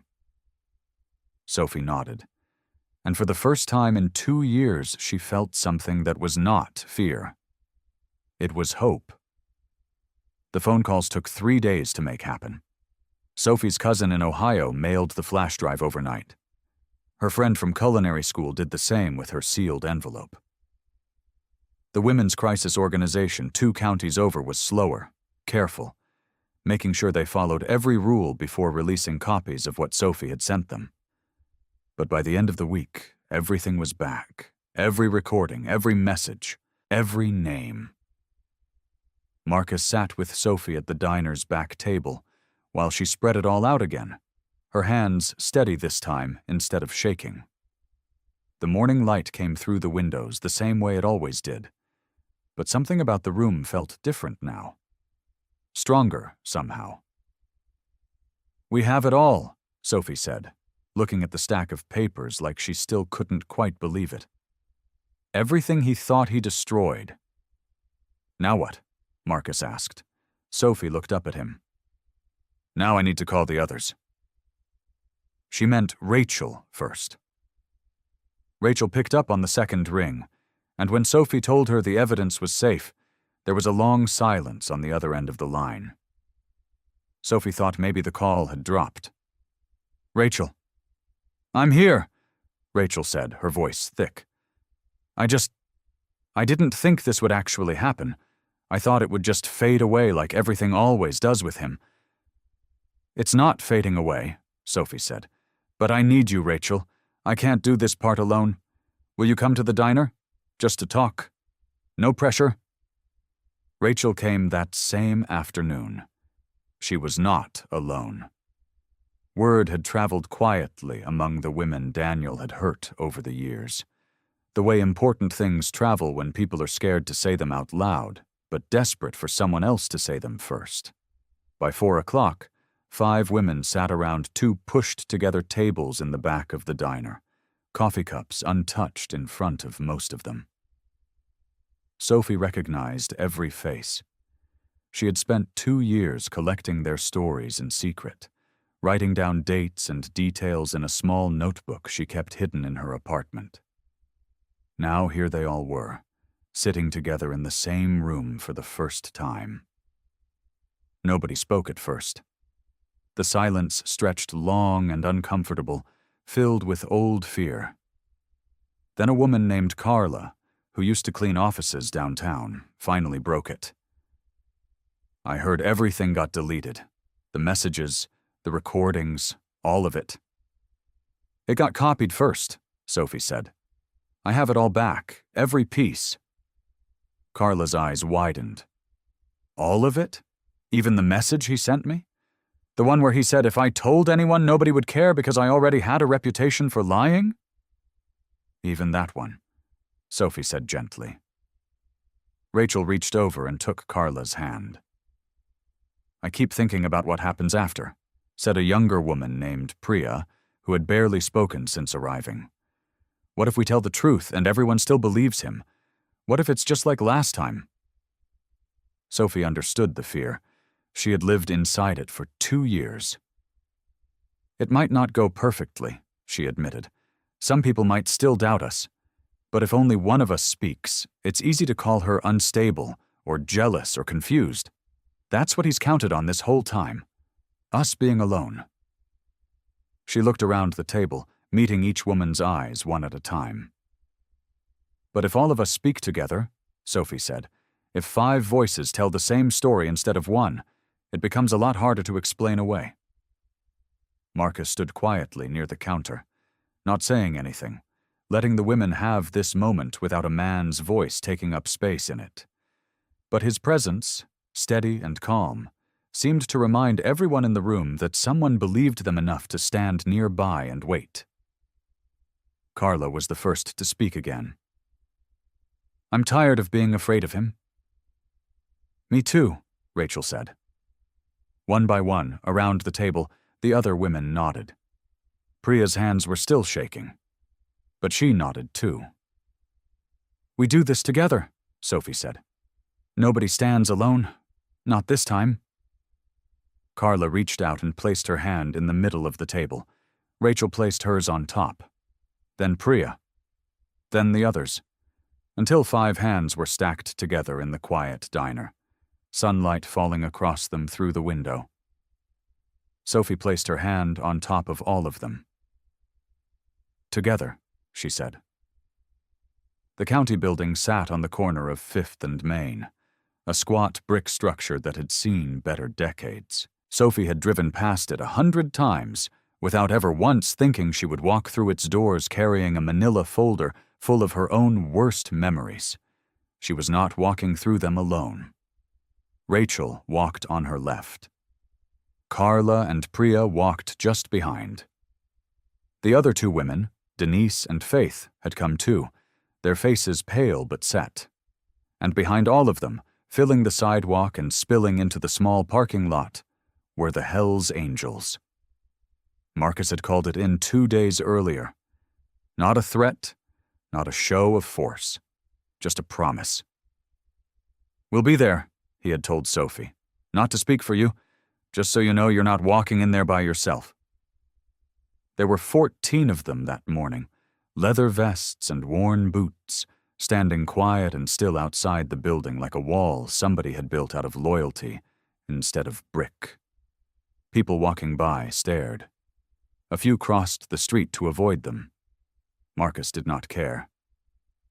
He stood near the door, arms crossed, waiting for Sophie to look at him one more time before she went inside.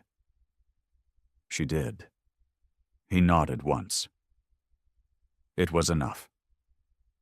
The hearing room was smaller than Sophie expected, with fluorescent lights that hummed faintly overhead, and a long table where 2 investigators from the state's licensing board sat with notepads and folders of their own.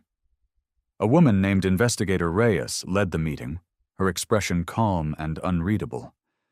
Beside her sat a younger man, Investigator Cole, who kept glancing at the row of women filing into the room like he had not expected so many. Sophie sat in the middle. Rachel on one side, Carla on the other. The rest arranged themselves down the row, hands folded, backs straight, the way people sit when they have decided that today they will not shrink. "Thank you all for coming," Investigator Reyes said. "I know this isn't easy. We'll go one at a time. Take whatever time you need." Sophie went first, because she had promised the others she would. She spoke about the early years, when Daniel had seemed like the answer to every problem she carried. She spoke about how slowly it happened, how he had convinced her that her own feelings could not be trusted, how he had planted doubt about her sanity long before he ever raised his voice. She placed copies of messages on the table. Investigator Cole's pen moved fast across his notepad. Then Carla spoke. Her story was different in the details. An office instead of a counseling session, a different year, a different excuse Daniel had used to get close to her. But the shape of it was the same. The compliments that turned into control, the kindness that turned into threats, the way he always made sure she would look crazy if she ever said his name out loud. Investigator Reyes looked up sharply at that last part. Then Rachel spoke, her voice shaking at first, growing steadier as she went. She talked about the night Daniel told her nobody would believe a woman who already had a reputation for being unstable. The same phrase, almost word for word. Priya spoke next, quiet and halting, describing how Daniel had isolated her from her few friends by convincing them she was ungrateful and dramatic. Denise and Faith followed, each story separated by months or years, each one involving a different excuse, a different setting, but always the same rhythm underneath it. Praise, isolation, control, threats wrapped in soft, caring words, and always at the end the same warning. Nobody will believe you. Investigator Cole set his pen down halfway through Faith's account. He looked at Reyes. Reyes was writing something on her own notepad, her jaw tight.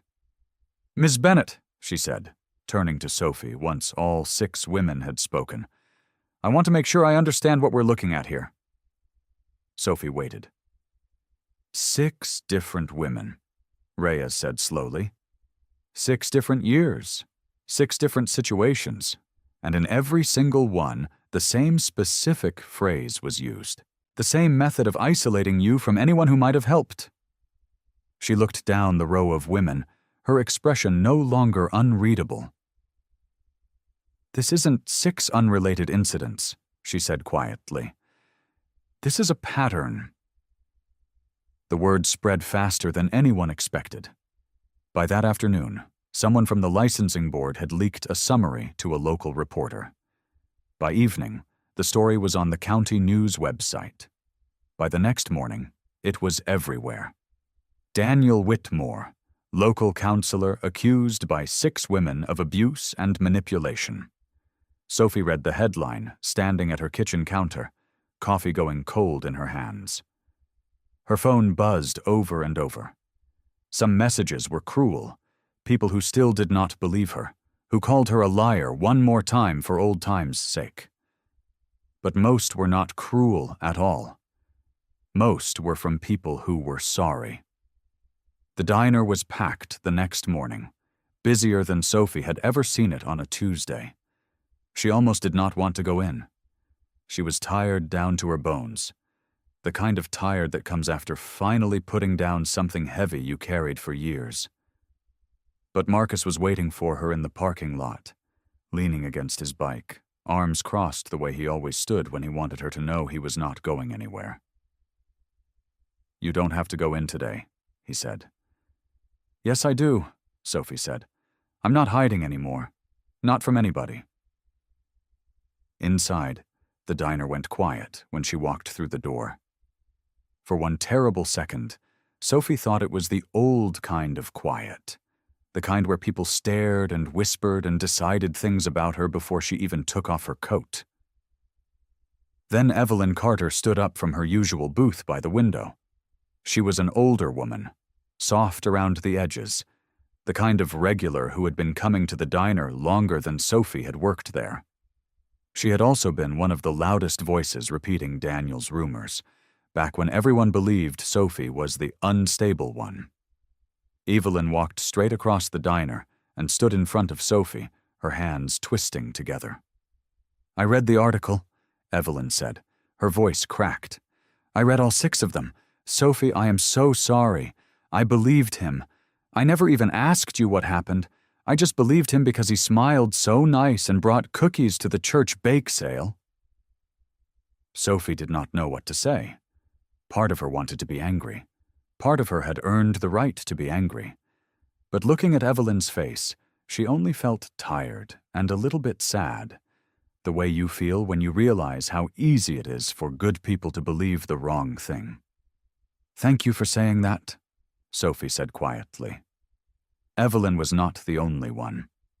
Over the next few days, more people came to say they were sorry. The manager who had almost fired her for being distracted. The neighbor who stopped waving to her in the mornings. Even a woman from the church group who had once suggested Sophie needed to see a doctor for her nerves. Sophie forgave most of them. Not because it was easy, but because she understood now that shame is a heavy thing to carry, and she did not want to carry theirs on top of her own. Daniel Whitmore lost his license within the month. The state board moved fast once the pattern was clear, and once Carla's messages and Rachel's recordings and Priya's dates all lined up like puzzle pieces nobody could argue with anymore. He lost his position with the youth programs. He lost his seat on the community board. The charity that once gave him an award quietly removed his name from their website. There was talk of criminal charges, too, separate from the licensing case, and Sophie sat through more meetings, more interviews, more long hours describing things she wished she never had to think about again. But every time it got hard, she looked at Rachel or Carla or thought about the little girl Daniel had once tried to get close to, the reason Sophie had stayed as long as she did. That was the reason none of it felt wasted. One evening, sitting on the porch steps of the diner after closing, Marcus handed her a cup of coffee and sat down beside her. "You did it," he said. Sophie shook her head slowly. "We did it. All of us." She looked out at the empty parking lot where a soft orange sunset was falling over the gravel and the old motorcycles parked in a row. "I keep thinking about what happens next," she said. "There's got to be other women out there like Rachel, like Carla, women who think nobody will ever believe them either." Marcus looked at her sideways. "You thinking about starting something?" Sophie smiled for the first time in what felt like a very long while. "Yeah," she said. "I think I am." Spring came slow that year, but it came warm. The old building next to the diner had sat empty for as long as Sophie could remember. It used to be a hardware store, back before the highway moved and took most of the town's business with it. The windows were cracked. The roof sagged in one corner like a tired shoulder. Weeds grew up through cracks in the parking lot, tall and stubborn. Sophie stood in front of it on a Saturday morning with a cup of coffee in her hand and a key in her pocket. She had bought the building with money from the small settlement, money she once thought she would never touch because of what it represented. But she had decided something important in the weeks after the trial ended. She was not going to let Daniel decide what her money meant. She was going to decide. "You sure about this?" Marcus asked, standing beside her with his arms crossed. Behind him, half a dozen motorcycles lined the curb. their owners already unloading tools from the beds of 2 pickup trucks. "I've never been more sure of anything," Sophie said. The work started that same day. Big Tom, one of the Hell's Angels who looked like he could bend steel with his bare hands, turned out to be a retired contractor who used to build houses before his knees gave out. He walked through the building with a clipboard, tapping walls and muttering about wiring and water damage, while Marcus followed behind him, nodding like he understood half of what Tom was saying. "We can save the bones of this place," Tom said. "Good bones. Just need somebody to care about it again." Sophie thought that sounded like more than just a building. Over the following weeks, the empty store slowly became something else. The bikers showed up almost every weekend, sleeves rolled up, sweat on their brows, hauling out old shelving and broken glass. Rachel came too, bringing sandwiches and lemonade, insisting on painting even though she had never held a paintbrush before in her life. Carla drove 2 hours one Saturday just to help hang a new door, her hands shaking a little as she held the level, but steady enough to get the job done. Evelyn Carter showed up with curtains she had sewn herself, soft yellow ones with little white flowers, and hung them in the front window without being asked. "For brightness," she said, when Sophie asked why yellow. "This place needs brightness." Word spread through town the way word always did, and soon people who Sophie barely knew were showing up with donations. A woman from the church dropped off a stack of folding chairs. A local furniture store sent over a couch that still had the plastic on it. Someone left a box of children's books on the front step, with a note that just said, "For the kids who come with their moms." Sophie kept every note. She started a small box for them, tucked away in what would become her office, a place to remind her on hard days that people had shown up when it mattered. The support center took shape slowly, room by room. There was a front area with soft chairs and Evelyn's yellow curtains, meant to feel like a living room instead of an office. There was a quiet room in the back with a couch and a box of tissues for when someone needed to cry without an audience. There was a small kitchen, because Sophie believed nobody should have to talk about their pain on an empty stomach. And there was a bulletin board by the door, blank for now, waiting to be filled with resources and phone numbers and hope. By early summer, the building was finished. Sophie stood in the doorway on the last evening before opening day, looking at what used to be a broken, forgotten place. The floors gleamed. The walls were painted a soft, warm color, somewhere between cream and gold. A new sign hung above the door, simple white letters on blue. Sophie's Place, a center for hope. Marcus stood beside her, quiet the way he always was when he knew words weren't needed. Sophie ran her fingers along the door frame, feeling the fresh paint under her fingertips. Daniel had spent years trying to convince her that she had no future, that she was broken beyond repair, that nobody would ever believe her or want her or need her. He had tried to take away every piece of hope she had. But here it was, standing in front of her, painted and lit and full of yellow curtains. Hope had a building now. Hope had a door that anyone could walk through, and it looked exactly like everything he had tried to destroy. Opening day arrived with a sky so blue it looked painted on. Sophie got to the center early, before the sun had fully cleared the trees behind the diner. She unlocked the front door with hands that trembled just a little, not from fear this time, but from something closer to joy. She flipped the sign hanging in the window from closed to open, and stood there for a moment, just looking at the words. By 9 o'clock, the front room had visitors. An older woman named Grace came first, sitting stiffly on the edge of one of the soft chairs like she wasn't sure she was allowed to relax. She said she'd heard about the place from her niece. She didn't say much else, just held a cup of coffee Sophie brought her, and stared at the yellow curtains for a long time. Sophie sat down across from her, not behind a desk, not with a clipboard, just a chair facing a chair. "You don't have to talk," Sophie said. "You can just sit here as long as you need." Grace's eyes filled up and she nodded, grateful for the permission. More women came throughout the morning. Some came in pairs, holding each other's arms like they were afraid to walk in alone. Some came by themselves, glancing over their shoulders before stepping through the door, the way Sophie herself used to look over her shoulder for years. In the early afternoon, a young woman named Marisol sat with Sophie in the quiet room, twisting a tissue in her hands until it fell apart in little white pieces. "I don't know why I'm here," Marisol said. "Nothing that bad happened to me, not compared to other people." Sophie leaned forward. "Can I tell you something?" she said. "I used to think that too. I used to tell myself somebody else had it worse, so I didn't have a right to be hurting."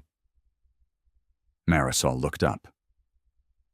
"I was wrong," Sophie continued. "Your pain doesn't have to compete with anybody else's. It's allowed to just be pain." She rolled up her sleeve, then slowly, showing the faint scars that still lived on her arm. She didn't hide them anymore. She hadn't hidden them in months. "I got these from someone everybody in this town trusted," Sophie said quietly. "For a long time, I believed nobody would ever believe me over him. I believed I was the problem. It took me years to understand that the shame was never mine to carry." Marisol stared at the scars, then at Sophie's face, searching for something. "How did you stop believing that?" she asked. "One person believed me first," Sophie said. "Then another. Then another. It's like a light doesn't need to be the sun. Sometimes it just needs one match, and then another match, and pretty soon you've got enough light to see by." Marisol wiped her eyes and let out a small, shaky laugh. "That's a strange way to put it," she said. "I've been told I say things strange," Sophie said, smiling. "But it's true." By the time evening came, the center had welcomed 11 women through its doors. Some stayed for an hour. Some stayed for 10 minutes. All of them left with a card that had the center's number on it, and Sophie's promise that the door would be open again tomorrow, and the day after that, and every day after that for as long as she had breath to keep it open. Marcus had stayed outside most of the day, leaning against his motorcycle with a few of the other bikers, giving Sophie and the women their privacy. When the last visitor left, and Sophie flipped the sign back to closed, she walked out to find him still there, watching the sunset paint the sky orange behind the building. "Big day," he said. "Big day," Sophie agreed, sitting down on the curb beside him. They sat in comfortable silence for a while, watching the light fade.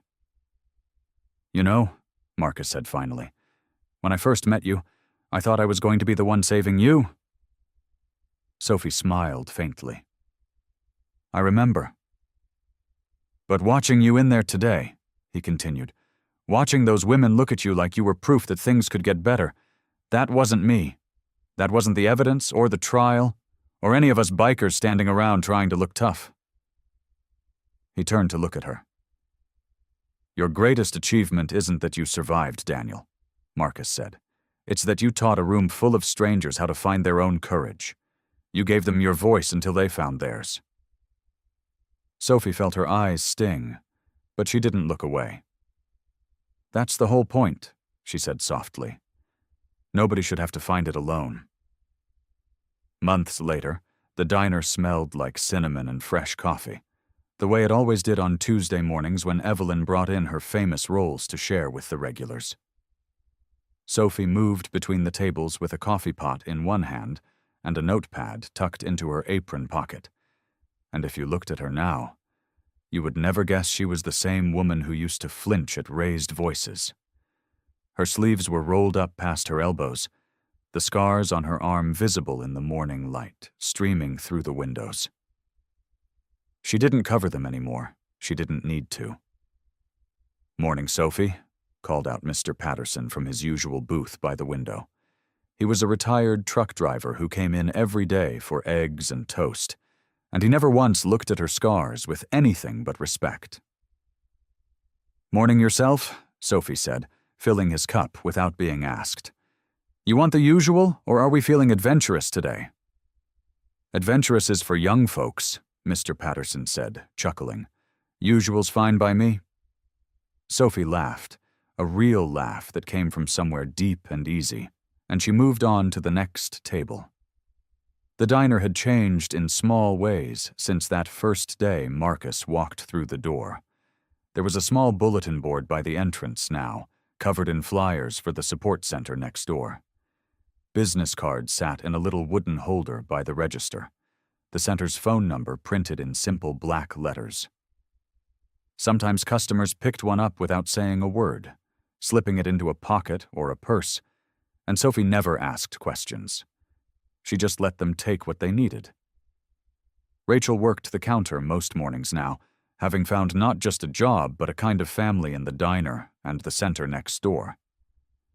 She caught Sophie's eye from across the room and smiled, and Sophie smiled back, the two of them sharing a look that only people who had survived something together could understand.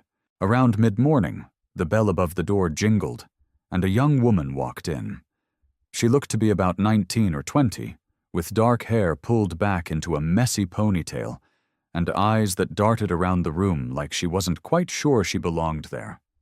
She sat down at the counter, close to the window, and ordered a coffee in a voice barely above a whisper. Sophie brought her the coffee herself. "You doing okay?" she asked, setting the cup down gently. The young woman looked up, startled by the question, like she wasn't used to anyone asking. "I'm fine," she said automatically, the way people do when they've said it so many times it stopped meaning anything. Sophie didn't push. She just stood there for a moment, giving the girl space, the way she used to wish someone would give her space all those years ago. The young woman's eyes drifted to the window, to the building next door with its bright yellow curtains and the small sign out front that read, "Haven Center," in simple painted letters. Underneath, smaller words, "A place to be heard." "What's that place?" the young woman asked, nodding towards the window. "I've seen women coming and going from there. Some of them look, I don't know, different after they leave." Sophie followed her gaze, looking at the building she and Marcus and so many others had worked to build. She thought about Grace and Marisol and all the women who had walked through that door carrying weight they didn't know how to put down. "That's a support center," Sophie said, "for anyone who needs somewhere to talk, somewhere safe." The young woman studied Sophie's face for a moment, something searching in her eyes. "Who started it?" she asked. "Who thought of something like that?" Sophie set down the coffee pot she'd been holding and leaned against the counter, looking out at the little building with its yellow curtains catching the morning light. "Someone who once thought she had no voice," Sophie said quietly. She spent a long time believing nobody would ever listen to her, that she wasn't worth believing. She carried that belief around for years, like a stone in her pocket. The young woman waited, something in her posture leaning forward now, listening. "But then some people came along," Sophie continued, "and they reminded her that she'd had a voice the whole time. She just needed somebody to help her remember how to use it." She looked back at the young woman, meeting her eyes steady and warm. "That's who started it," Sophie said. "I hope you like this story. Please share what's your favorite part of the story and where in the world you are watching from. Have a wonderful day."